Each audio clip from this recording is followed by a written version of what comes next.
Okay, so I got some new pressure flakers, natural tool pressure flakers. I've had the material, I just hadn't sharpened these up. This is a piece of deer bone. I don't think I'll use any of these type of pressure flakers, these deer bone ones, but just in case, I've got some other ones here. I do use these quite a bit, these little tine attached to the beam. Now the brow tine is going to be the toughest tine, so that's what that is. I think that's a brow tine as well. I inserted a piece of copper into a piece of antler, and yes, this is going to be one of my natural tools. I sharpened this end up on this bone, cow bone pressure flaker. I might use this one. The cow bone is a little stiffer than the deer bone. And then this one's a cow bone also, but this is a naturally, quote unquote, naturally aged, which means it was sitting on top of the ground near the compost pile for a long time, over a year. So they tell me. Yep. So I'm going to try that as a pressure flaker in one of these videos. But for this particular video, on this particular piece, I'm going to try to finish this out. I'm going to use these pressure flakers, maybe not the copper one, but these two for sure. I'm going to try them out. I also have another one here just in case. This is from a regular part of the antler, not near the brow. And this one is the old pressure flaker, which is heavy duty. I did use the sander to sharpen that just to save time. Alright, so I looked at this and I was thinking to myself that this is not going to be fun. Why? It's the same Georgetown that I was using in the other video. Same type. Sometimes it's really easy to flake, and sometimes it steps and doesn't cooperate and does not want to do anything. Alright. Now on the other one, the previous video with the natural tools on the blade was a silent video, right? I went ahead and I finished out that blade with modern tools. So I didn't want to break it, and I do want to sell this one. Now I had it on video. I had the finish out on video, but I accidentally deleted the video along with the potential thumbnails. I had a bunch of potential thumbnails that I had snapped from the video itself. And I said, oh, it's too many. So I just deleted a bunch of stuff, and then the videos were in that deletion. Anyway. I'll do one of these on video again. I think I've already done a long blade with modern tools, but this one will be available for sale. This is the one that started out as the natural tool blade. Okay? Might not look like it, but it's the one. Okay. So what I'm going to do is I'm going to do this with natural tools, because that's what I started with. And let's see if I can actually do it. First thing in the morning, I should be able to do these. As the day wears on, I don't really have the patience for this stuff. You know, although it's not that bad really with natural tools. It just requires a lot of putting up with a lot of BS from the stone and the antler. It's fussy.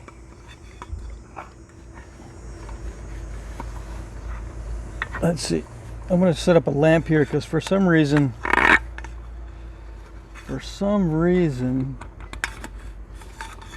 even though it's middle of the day, sunlight is out.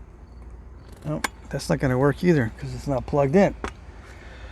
Well, so much for that. I can't really see very well, so this is even going to be more of a pain. I do have the microphone out. It was kind of making buzzing noises the other day.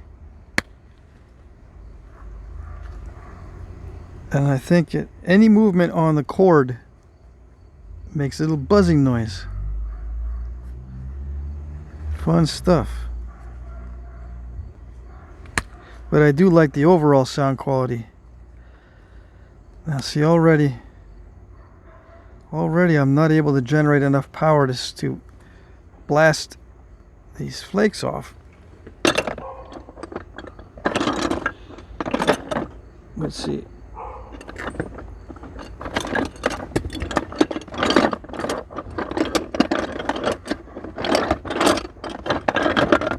Where is it? Okay. I'll have to go back to the heavy pressure flaker. Why is this better? I can get a better grip on it, right? I was using this one. This one, the grip is rounded, so it pivots more. This one is flatter, so it doesn't pivot. And this one is just more delicate. There is some flexibility in it. This has no flexibility whatsoever, so I'm not going to lose any energy, even though flexibility is good to have in pressure flakers. It's not, for some reason, with this particular material. With this particular material, this Georgetown, it does not allow any loss of energy. If it's going to be stubborn, it's going to be very stubborn. If it's going to be easy, it's going to be very easy. So there are extremes with this particular type of material. Sometimes a flake will travel and go right across very easily, super easy. Or it'll take a lot of power. I don't have to worry too much about the super easy ones, right? Unless they overshoot. But the ones that require a lot of power, you just cannot be without a lot of energy. So, got to use a heavy duty pressure flaker. Even though this material, supposedly, is some of the best you can knap, which it is. It's not really supposedly. It can be finicky. So, if you have Georgetown and you've been told that's the best stuff you can knap, what's the matter? What's the problem? Now you know. It can be finicky. And if you have luck like mine, the stuff you got is the finicky stuff. Alright, hold on.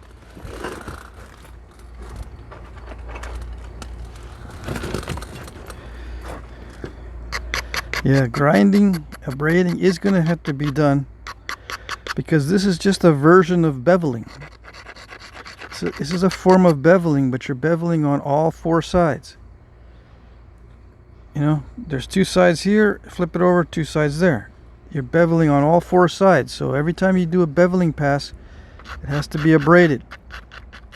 And on the last one, on the last pass, hopefully you didn't abrade too much, because then you have to resharpen a lot, and then that just leads to a more narrow point, and you know how that goes. It gets really narrow and it can snap just because of the narrowness. Alright, so I'm going to do just random flaking wherever it presents an opportunity. I'm not going to do like the Flake Over Grind guys that go in sequence. Alright, just wherever there's an opportunity, I'm going to flake to the center. And if I don't see a good opportunity, I won't take a flake in that area. And it'll be random until I'm finished. And then it'll look regular. It'll look like it's not random.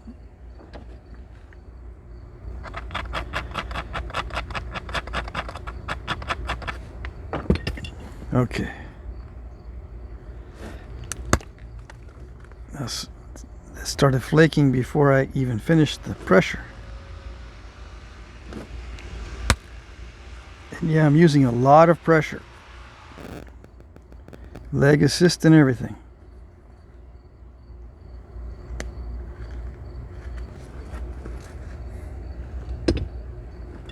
And I'm going to take my time.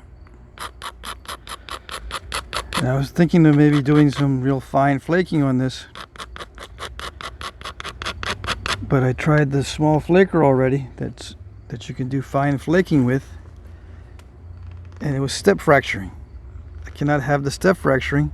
So that means the flaker was too weak.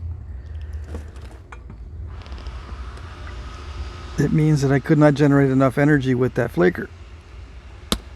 This one I can. See that? I can do these bigger flakes.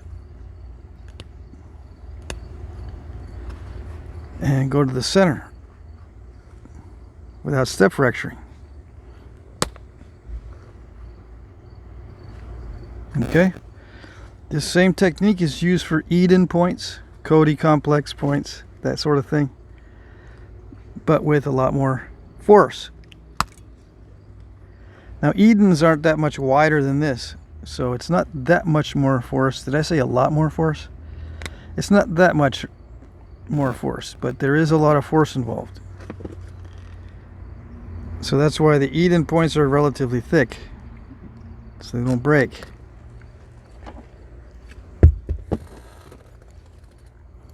When they get long, the potential to bridge it, where you have support on both sides and it's wearing out in the middle, it'll snap right where you're pressure flaking if you don't support it where you're pressure flaking on an Eden point or a Cody complex. Even some of the other stuff like the first views and that kind of thing, you'll snap it where you're pressure flaking it. And every flake is a challenge unto itself. It's not like you can just flake wherever or with whatever technique or with whatever you got. It's got to be, everything's got to be set up. It's heaven for someone who loves control.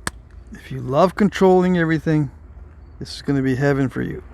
So that's what you got to do.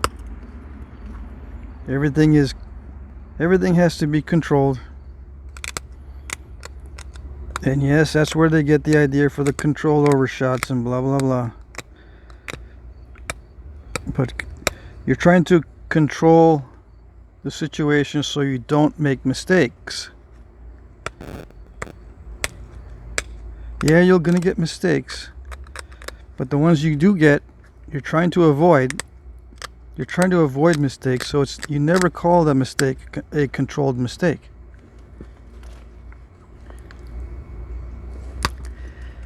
Now, if you want to do an overshot, I mean, if you really want to, and you try for them, I just wish you a lot of luck, because that's what you're gonna need. Why can some guys do overshots seemingly with there's no luck involved? It just automatically does it.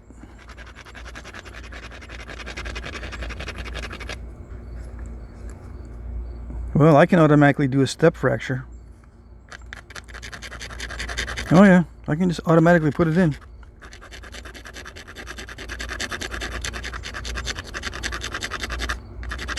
Yep.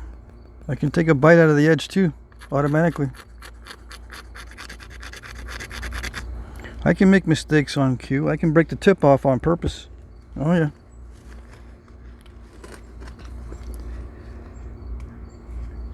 It doesn't impress me, but that's just me.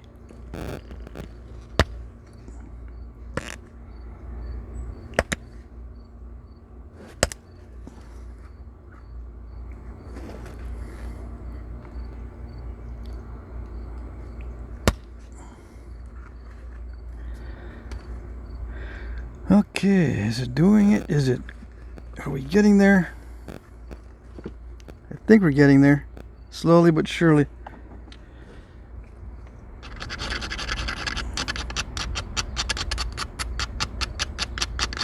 I'm already needing to maintain this tip. See, I took a chunk out already.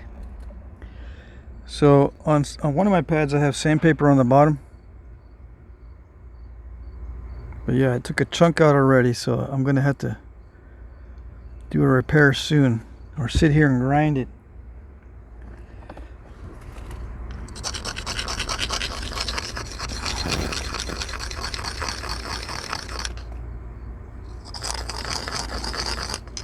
I have a larger grinding stone over there. I just keep forgetting to grab it.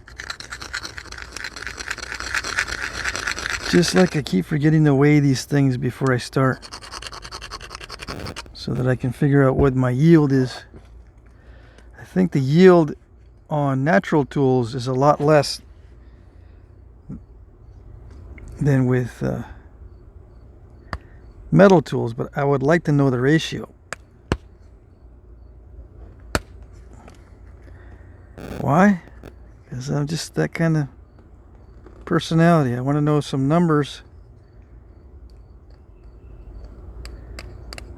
even though I'm not that good at doing the numbers, or don't seem to have time many times. Dusty, if you're watching, I have a collection of broken artifacts that I keep needing to do the numbers on, as far as the base morphology, the bases on all these are the artifacts I have are Paternalis and Baker and Marshall and Martindale, and a lot of these points, but they need to be categorized so we can know the different shapes and styles and stuff of the bases, but I just haven't done it, and they're just sitting there. And I'd like to do it, I just can't seem to get around to doing it. Anyway, same with weighing and doing the analysis on yield. Why is it important? Why do I want to do the yield on these? Well, you can kind of do a calculation on the debitage. If you know what the yield is and the weight of the debitage, you can kind of figure out how many points were made there.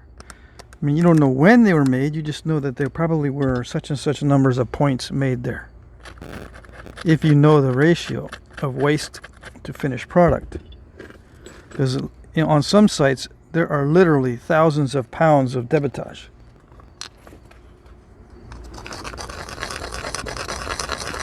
Oh yes. Of course, it doesn't always mean that you're going to know how many points they made. It depends on the quality of the material. You can have thousands of pounds of debitage and only a few points because the rock is cruddy. So that's another consideration. You got to look and see what the quality is. So high quality stone with lots of debitage means that they probably made a lot of points there. But low quality and lots of debitage, you don't really know. It doesn't really give you a good idea in that case. But at least you get some idea. Anyway.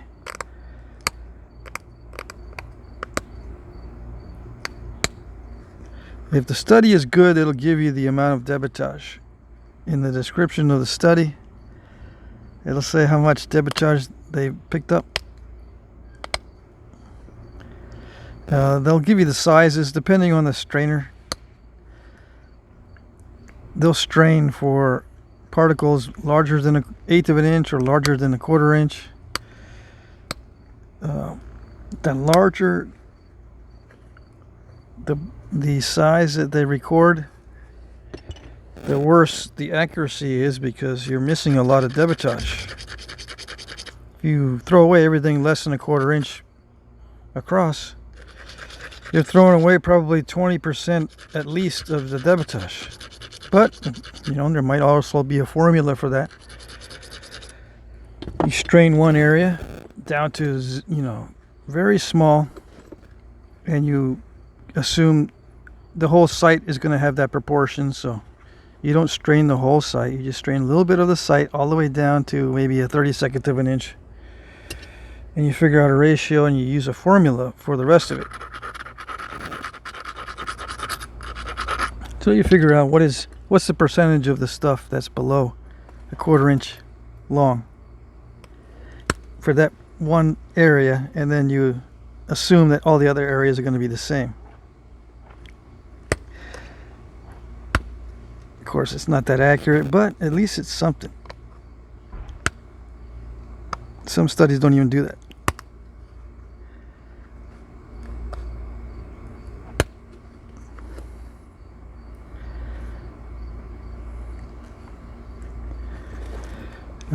Or they don't show it to you. They might all do it, but they don't all publish the same standard as far as the data goes. They don't all publish to the same standard. They all have discretion as far as what they want to publish, which is a pain in the butt sometimes.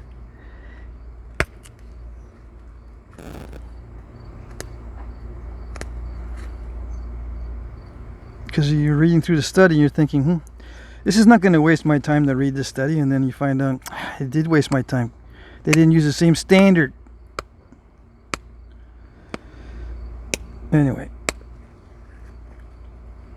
let's see if I can get that step fracture out. Can you see? No? Too bad.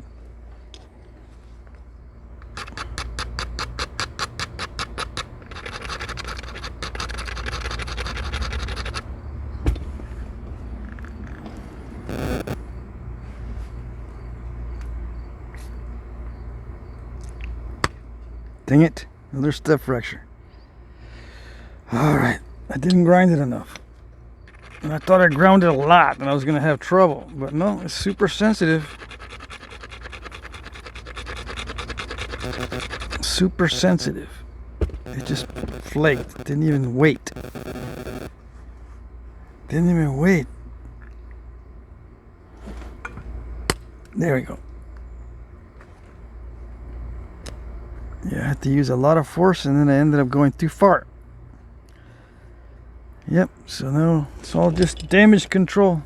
I did get most of that step fracture. The flake I took was up here. Right there. Went across. Stopped right there. Took out some of the step fracture. It's getting a little too pointy.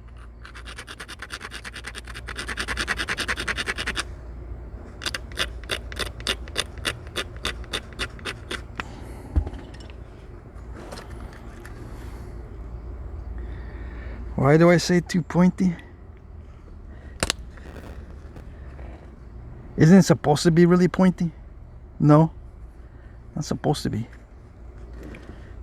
I don't think. Although, I don't know. He did say that the ones in his area were elongated. So maybe they are really pointy. I don't know. It's just turning out that way because I'm having to damage control this. Is it still medium ridgy? Kind of, sort of. Not pronounced. It's not a pronounced median ridge. It's not perfect. You mean it looks real? Oh, yeah, I guess. Yeah, if it's not perfect, it looks more real, right? I guess.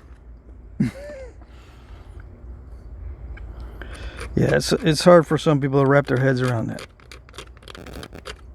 They don't want to intentionally make something with a mistake in it.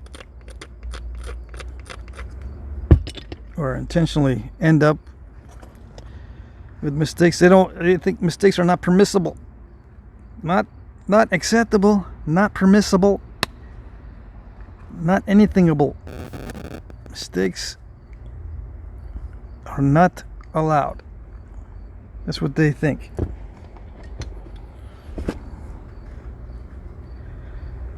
But yeah, the more mistakes in it, the more real it looks. Believe it or not.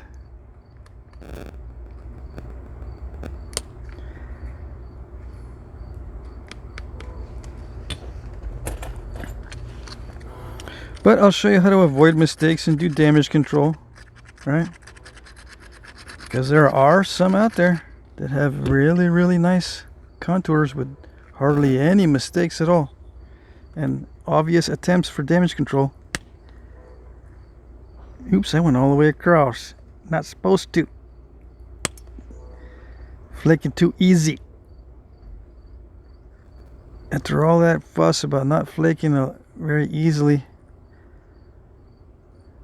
on the other side, now you decide to flake easy? Now you do? Yeah, see, I can't even get a flake to travel right there. And it went all the way over the other side up on near the tip. Oh, I know what it wanted to do. He wanted to take the tip off. That's what it wanted. Yeah, see, it's sneaky.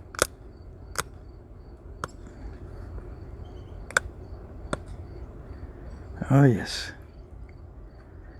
Sneaky, sneaky. It'll want to take the tip off. It'll want to take the barbs off. It'll want to blow out the notches. It wants to do the stuff that you don't want to do. Exactly what you don't want to do, that's what the stone wants. Oh, yes.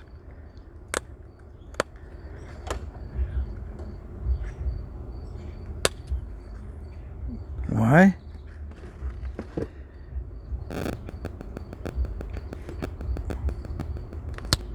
It wouldn't be skill if it was the other way. Yeah. This pressure flaker seems to be working okay. Even though when I first started using it, it wasn't that great. Although on this thicker spot, I'm going to need to use the thicker pressure flaker. All right. Hopefully it'll stay intact. All right, just stay in one piece. Just don't keep breaking. I don't want to have to resharpen you yet. I'm right in the middle of doing this.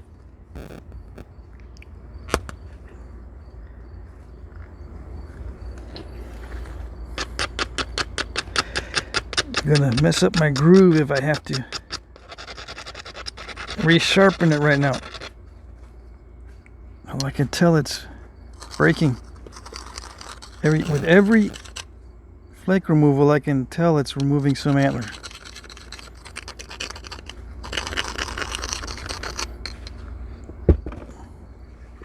Here we go. I should do this with indirect percussion on this particular flake, but I want to try it with the heavy pressure because it's first thing in the morning and I'm not sore yet, and I'm not going to be able to do it. I have to use indirect percussion if I want to do that particular flake in that area.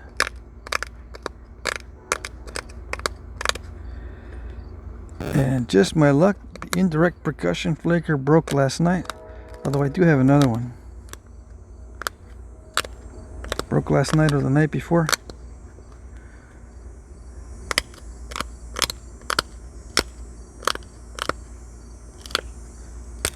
So what kind of notches did these have?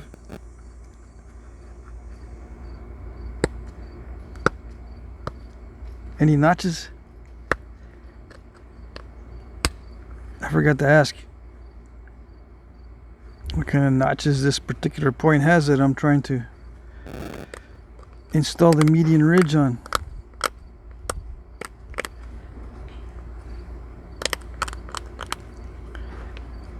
I don't know.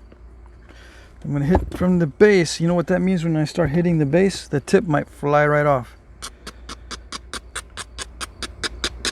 But for some reason I can't remember to thin the base first. Probably because I don't like doing it that way. Whatever I don't like to do, I can't remember. I'm going to try one flake. Well, let's see. I'll run out of time here in a minute, but I'm going to try at least one flake removal before going to the next segment. Actually, that wasn't too bad. I might be able to try another one.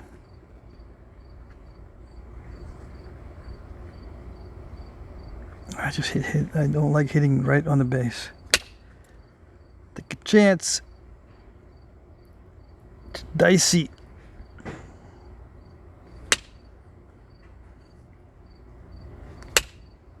Come on, Dicey. Yeah, you know you don't want to do it. You don't want to do it. All you want to do is eat the antler. Yummy, yummy. Yeah, that's all you want to do is eat the antler. All right. Let's try the other side. Yep, that's how I want to eat the antler too. I just took a flake off. Your buddy over here allowed me to take a flake off, but now you're all stubborn. There's a piece of concrete in there. Right there. So it's kind of meaty and ridgy. Yeah. That side. And that side. So you see how I did it, right? That's all I need to do. No more. It's over. That's the end of the video. Don't need to do this no more. I can just go on to another project.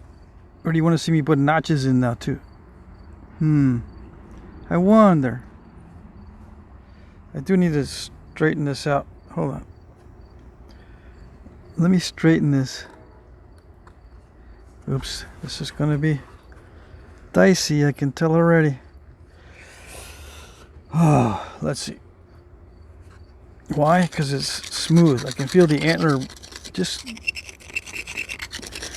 being way too smooth. I gotta roughen it up a little bit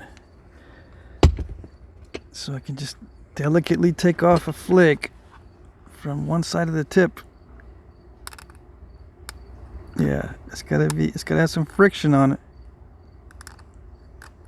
Because if it's too smooth, I end up pushing too hard and then pop goes the weasel.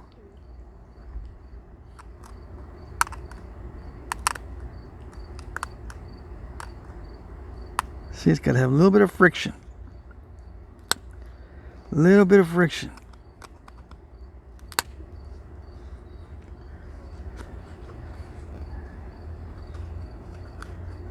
Little bit of friction. And there ain't no contradiction. All right? Whatever that means. Let me just work on the symmetry. It's supposed to snap, it's not supposed to crunch. Alright, that's good enough for the symmetry. It's meaty and ridgy. I just got to put the notches in on the next one. Okay.